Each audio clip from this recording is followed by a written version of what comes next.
Hello students, how are you? I am Kuldeep Singh.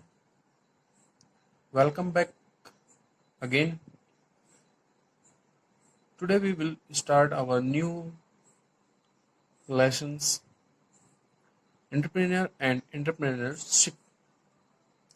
In this chapter we learn about entrepreneur and entrepreneurship के बारे में हम यहाँ पर डिस्कस करेंगे। तो इस चैप्टर को पढ़ने से पहले हम जानेंगे व्हाट इज एंटरप्रेन्योर।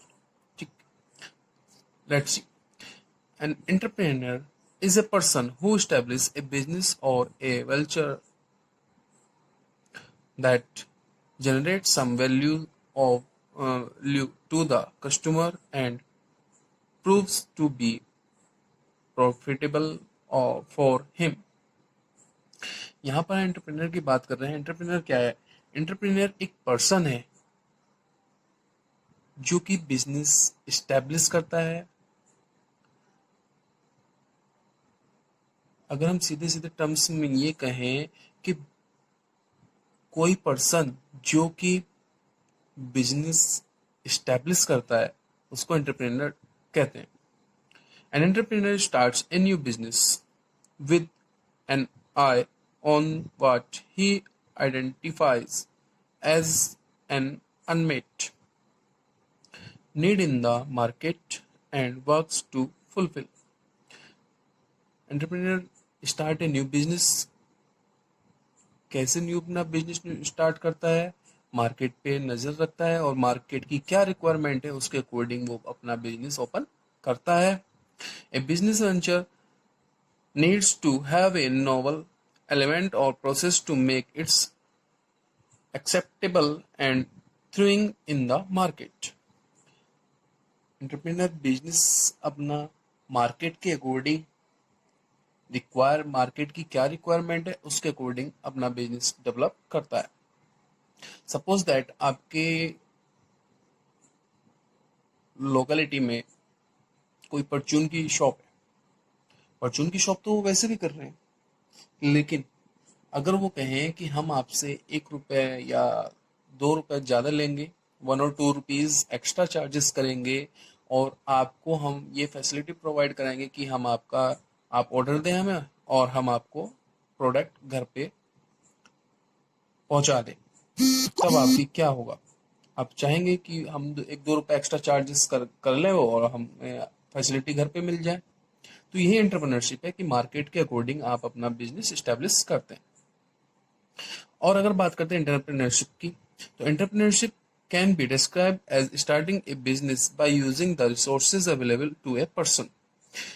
एंटरप्रेन्योरशिप आपकी लोकेलिटी में, आपके आसपास जो रिसोर्सेज हैं, उन रिसोर्सेज की हेल्प से कोई न्यू बिजनेस स्टार्ट करना है एंटरप्रेन्योरशिप होता है। There is a direct relationship between entrepreneurship और सोसाइटी। अगर हम बात करते हैं सोसाइटी की और एंटरप्रेन्योरशिप की, तो उनके बीच एक डायरेक्ट रिलेशन होता है। कैसा डायरेक्ट रिलेशन होता है? कि जो आपकी सोसाइटी है, आप उसके अकॉर्डिंग ही कोई बिजनेस स्टार्ट करेंगे। अगर आपकी सोसाइटी में किसी बिजनेस की रिक्वायरमेंट नहीं है, सपोज दैट आप किसी विलेज से आते हो और विलेज में आपके पास क्या है? आपके घर पे जानवर हैं जो कि दूध देते हैं। तो अगर आपके घर के आसपास सभी के पास जानवर हैं और वो सभी क्या होता है, वहां पर आपको दूध की रिक्वायरमेंट नहीं है, लेकिन आपकी सोसाइटी में अगर डेयरी खोल दी जाए तो बेकार हो गया ना। तो वो क्या है, हमें बिजनेस अपने मार्केट के अकॉर्डिंग, सोसाइटी के अकॉर्डिंग ही ओपन करना है। An entrepreneur needs a society to establish a business, and at the same time society cannot function without the person of entrepreneurs। वही कि आपको अपने सोसाइटी के अकॉर्डिंग अपना बिजनेस ओपन करना है। The entrepreneurs play an important role for their local community. अगर आपके एंटरप्रेन्योर्स है, एंटरप्रेन्योर क्या करता है? अपनी सोसाइटी के लिए एक इम्पोर्टेंट रोल प्ले करता है। क्यों? लोकल कम्युनिटी के लिए, रीजन के लिए एंड स्टेट के लिए। अगर आपका सोसाइटी में शॉप ओपन हो जाए तो आपको बाहर मार्केट जाने की जरूरत नहीं पड़ेगी ना, तो आपका बेनिफिट होगा, आपकी लोकल कम्युनिटी होगी उसको प्रॉफिट होगा उसका। जो आपके आसपास, अगर आप उसको थोड़ा बड़े लेवल पर करें तब क्या होगा, आपके जो आसपास का एरिया है बड़े लेवल का, तो उसको बेनिफिट मिलेगा भाई। अगर कोई, चलिए मैं बात करता हूँ मोबाइल्स हैं, मोबाइल्स अभी आजकल आप देख रहे थे कि चाइना से आते हैं। अगर हम बात करते हैं राफेल की, राफेल कहाँ से आया, फ्रांस से आया है, एयरक्राफ्ट है, फ्रांस से आया है। अगर हम अपने देश में भी बनाना स्टार्ट कर दें तब तो जो हमारे देश की इकोनॉमी है वो इंक्रीज होगी ही होगी। हमारे देश को देश में ही बनने वाला एयरक्राफ्ट मिल जाएगा तो प्रॉफिट होगा। तो ये थी बड़े लेवल की बात, कंट्री लेवल की बात। और आपके लोकेलिटी की बात है तो आप एक शॉप ओपन कर सकते हैं, तो आपको उससे प्रॉफिट मिल जाएगा कि आपको मार्केट नहीं जाना पड़ेगा। तो ये क्या है, एंटरप्रेन्योरशिप और एंटरप्रेन्योर। ठीक है, अब हम कुछ बात करते हैं एंटरप्रेन्योरशिप के रोल एंड इम्पोर्टेंस की।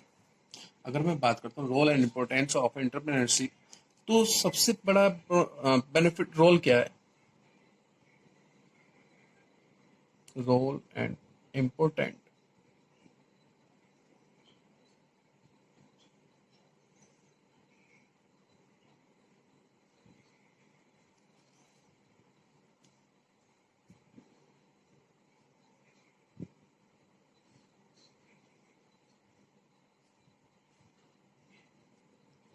फर्स्ट क्या होगा, help in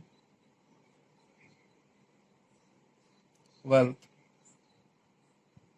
creation.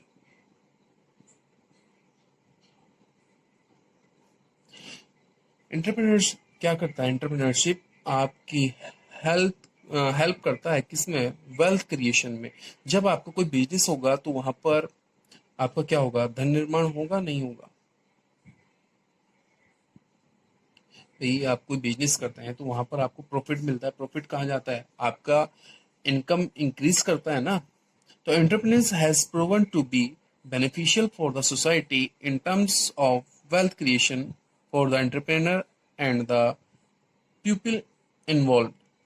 As a result, the economy of the local area improves and develops. Suppose that अगर आपके आसपास कोई फैक्ट्री या कंपनी इस्टेब्लिश हो जाए तब क्या होगा, जॉब होगी, जॉब होगी जिससे कि आपकी इनकम इंक्रीज होगी, तो वो क्या होगा, हेल्प्स इन वेल्थ क्रिएशन होगा। Second point, add to adds to national income. ये जब आपकी लोकल इनकम इंक्रीज होगी और आपका जो देश का पैसा है वो देश में ही, कंट्री में ही रहेगा, तो नेशनल इनकम इंक्रीज होगी नहीं, बिल्कुल श्योर नेशनल इनकम इंक्रीज होगी। Third, creates employment opportunity.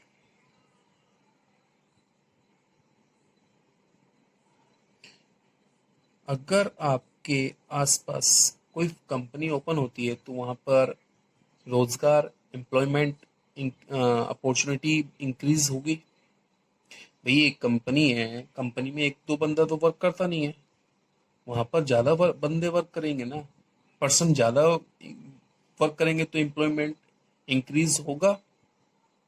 तो ये भी हमारा इम्पोर्टेंस है इंटर्नशिप की।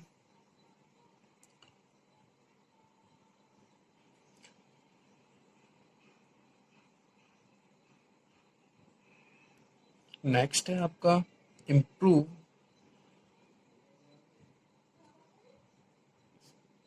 द स्टैंडर्ड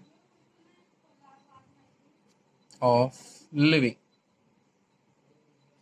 अगर हम बात करते हैं, entrepreneurs play a key role in increasing the standard of living in a community. Entrepreneurship होगी तो वहां पर जो आपकी लोकेलिटी है तो उसके लिविंग का स्टैंडर्ड हाई होगा. They do not only by creating jobs but also by developing and adopting new ideas that leads to improvement the quality of life of their employees, customers and other stakeholder in the community. अगर हम बात करते हैं, suppose अगर देखो गांव में जो रहते हैं, गांव में देखा है आपने लिविंग ऑफ स्टैंडर्ड और difference between the living standard of in city, दोनों के बीच बहुत बड़ा डिफरेंस है. जैसे कि हम लोग जानते हैं कि शहर में क्या होता है, डेवलप एरिया माना जाता है और विलेज को बैकवर्ड एरिया माना जाता है. क्यों? क्योंकि वहां पर जो आपके सिटीज हैं, सिटीज में एंटरप्रेन्योरशिप ज्यादा है कंपैरिजन ऑफ विलेज. तो वहां पर क्या होता है, वहां पर लिविंग ऑफ स्टैंडर्ड बढ़ जाता है. Next, creates social change.